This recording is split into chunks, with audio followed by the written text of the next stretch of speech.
अब हम आपको कलर ड्रिल के बारे में बताएंगे।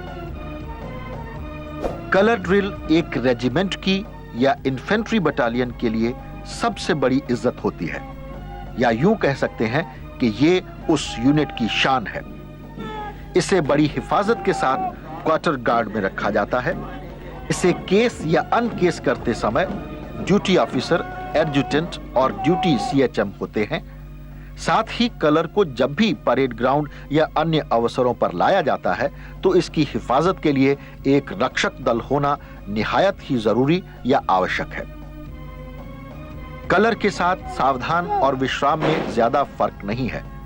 कलर के पाइक को हमेशा दाहिने कंधे के साथ ही रखते हैं और बॉटम ऑफ पाइक दाहिने बूट के साथ रखते हैं।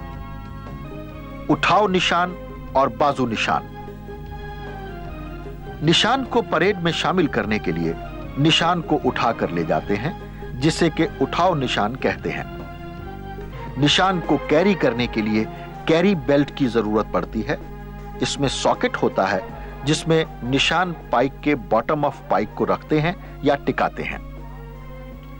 निशान रक्षक जब बगल शस्त्र करते हैं तब निशान अफसर उठाव निशान की कार्रवाई करता है।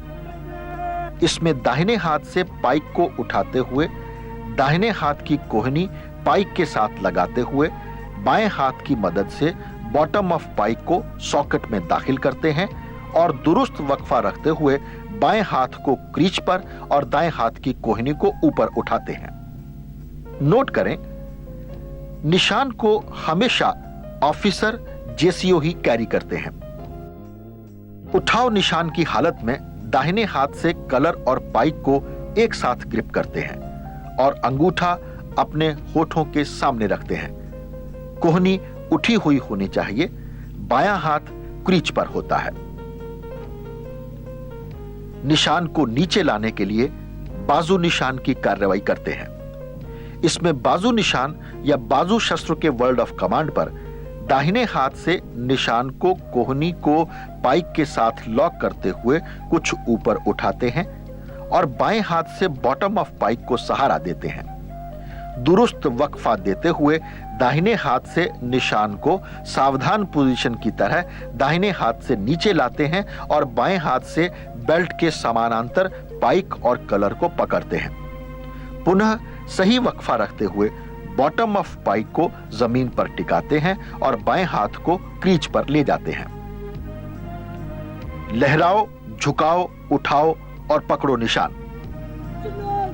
अभी यह दिखाया जाएगा कि सलामी शस्त्र के तीसरे मूवमेंट पर किस तरह निशान को लहराया जाता है और बाजू शस्त्र पर निशान को पकड़ा जाता है। सलामी शस्त्र के वर्ड ऑफ कमांड पर तीसरे मूवमेंट पर दाहिने हाथ से निशान को पाइक और हाथ से अलग कर देते हैं।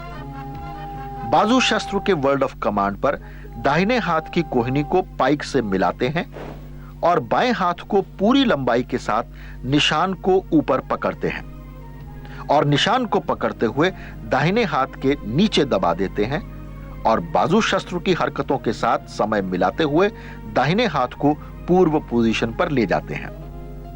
नोट करें कि यह कार्रवाई बाजू शस्त्र के सभी मूवमेंट के साथ साथ की जाती है। निशान झुकाने का मकसद वीआईपी को सम्मान देना है, लेकिन यह हमेशा ख्याल रखा जाता है कि निशान चुनिंदा व्यक्तियों के आगे ही झुकाया जाता है। जनरल सैल्यूट के वर्ड ऑफ कमांड पर निशान को लहरा दिया जाता है, यानी लेट फ्लाई किया जाता है और सलामी शस्त्र की सभी हरकतों के साथ निशान को झुकाया जाता है। सलामी शस्त्र पर निशान को कैरी बेल्ट से निकालकर दाहिने हाथ से बदन के साथ 45 डिग्री के एंगल पर ऊपर उठाकर दाहिने से नीचे, बाएं, फिर दाहिने ले जाते हैं। हेड ऑफ पाइक को अगर जमीन गीली है तो जमीन के समानांतर रखते हैं और अगर जमीन साफ या सूखी है तो हेड ऑफ पाइक को तकरीबन 12 इंच ऊपर रखते हैं।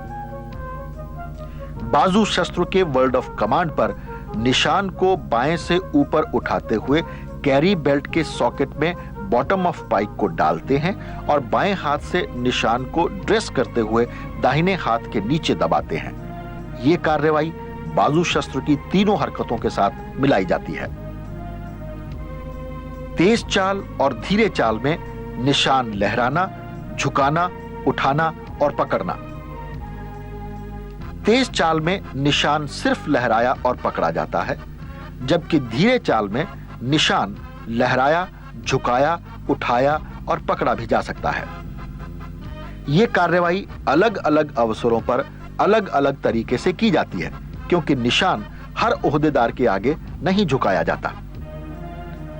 निशान को सैल्यूटिंग मंच के आगे से तेज चाल से गुजरते समय सी पॉइंट पर लहराया और डी पॉइंट पर लहराए निशान को कदमों की गिनती के साथ पकड़ा जाता है।